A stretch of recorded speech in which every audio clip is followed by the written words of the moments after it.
Hello everyone. Today we shall study about asexual reproduction in animals. This is a topic from class 8. In this chapter, about the mode of reproduction, that is asexual reproduction. It is a type of reproduction in which only one parent is involved and the offsprings or the individuals which are produced by this method, they are the exact copy of their parents. That means they have all the characteristics of their parents. Whatever useful desired characteristics are there in the parent, they'll go in the next generation, and whatever disadvantages are there in the organisms, they will also go in the next generation. So this is the method where the offspring or the new generation is having exact copy of characteristics as the parents are having. In asexual mode of reproduction, because there is only one parent involved, so there is generally the copying of genetic material takes place and there are no variations.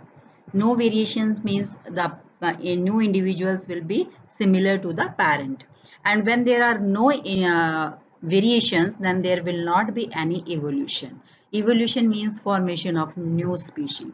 So yeah, you can say that this is one of the disadvantage of this asexual mode of reproduction, because there are no variations, so no evolution will take place. But another advantage is that this process is relatively fast. It takes very short period of time, so it is very quick way of or quicker way of reproduction. Now in this topic we shall study about two modes of asexual reproduction. One is binary fission and second one is budding. Binary fission we shall study in a unicellular called amoeba. See what happens in binary fission as the name suggests. Let's study the literal meaning of this word. Binary means two and fission means splitting.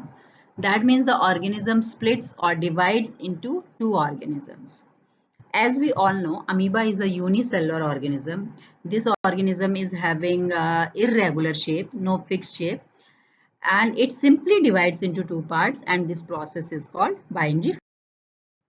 From here, this diagram, you can see that the parent amoeba, when it is fully grown in size, then the nucleus starts dividing.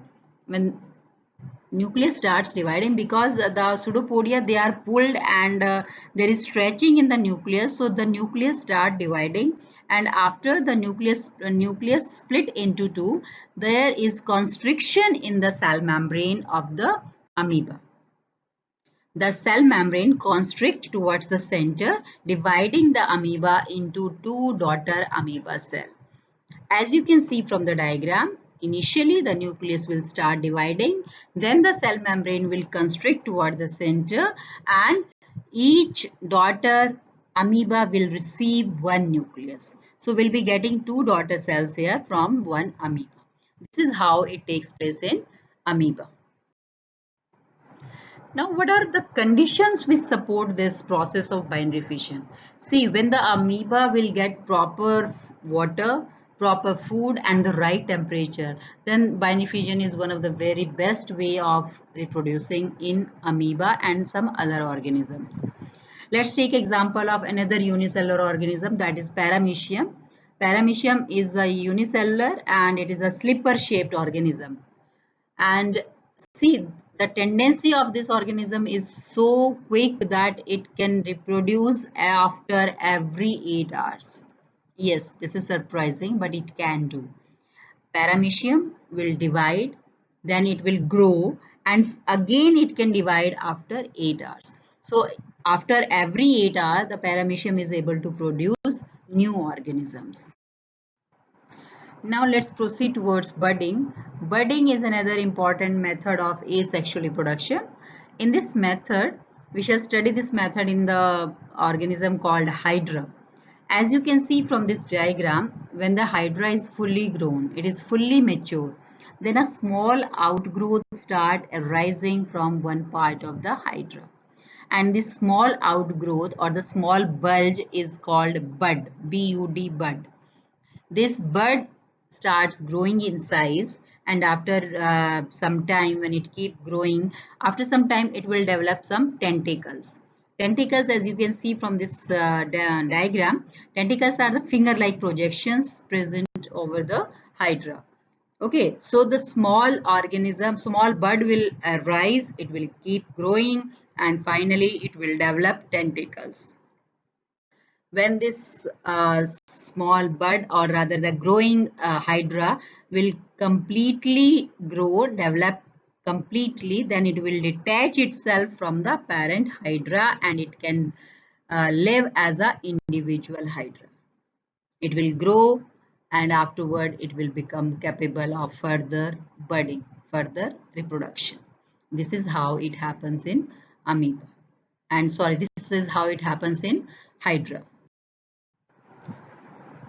Now let's study some of the advantages of asexual reproduction. As we have done earlier also, this is one of the very quicker method of reproduction. As we have discussed in paramecium also, it can grow after every 8 hours. So in small time, we can get a colony of organisms, a group of organisms. Okay, so this is one of the quicker method of. And as far as the disadvantages are concerned, one we have already discussed, there will not be any variations in the organisms. Means the new individual will be the exact copy of the parent. Like there will not be any variation if there are some disadvantages or some disease in the parent, so that will be forwarded in the new individual. So this is one of the disadvantage, as there is no genetic variability, so will not be getting any evolution process here. And another important is this kind of organisms which reproduce by asexual reproduction, they are adapted to a particular area only. If there is some temperature change, some moisture change, or some other climatic factors changes, then the organism is not able to survive. There is high risk of sudden disappearance of the organism. So this is another disadvantage of asexual mode of reproduction. That's all about asexual mode of reproduction. I hope that this video will help you to understand asexual reproduction by budding and by bind diffusion. Thank you so much.